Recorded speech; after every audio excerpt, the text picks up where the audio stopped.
Regular relationships busting up can be costly, but when you're talking about two mega rich people, it's a whole new ball game. According to the website CelebrityNetWorth.com, Arnold Schwarzenegger is worth $300 million. Maria Shriver, $100 million. So far, the couple has only said they're separating, but if they do make it official, things could get complicated. Randy Kessler has handled a bunch of celebrity divorces, and some of them pretty ugly. Yeah, you know, having money doesn't insulate you from being human and making silly mistakes, and this is another one. This kind of goes beyond a silly mistake, though. I mean, this is... I think what makes this really heinous, according to the LA Times, the woman that Arnold Schwarzenegger impregnated continued to live in the house, worked with Maria Shriver. She had no idea that this household employee was pregnant with her husband's child. Well, you know, that's the real violation. You know, we see people get beyond a one-night stand, a trip to Vegas, something like that, which may not be forgivable, may be forgivable, but the person that's right there that might have been sitting next to her at dinner and sitting in her husband's bed at night, that makes it more violative, and that's probably what caused the end of the whole relationship.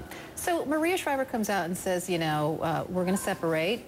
He comes out and says, we're working on our relationship. Do you believe them? I believe both of them. You know, people have different perspectives.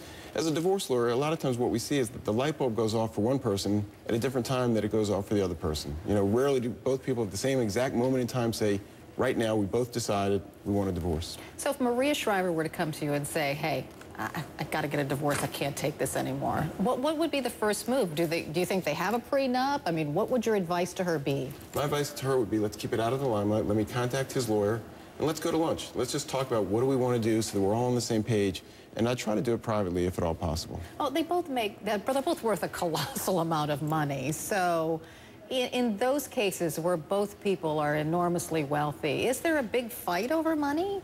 It depends. Look, Elin and Tiger, she was going to be fine if she had 10% of his wealth. Who knows what she ultimately got, but, you know, sometimes money can't solve everything, but it makes you feel a little better about what the other side did. So it becomes a vengeance kind of thing? Often it does.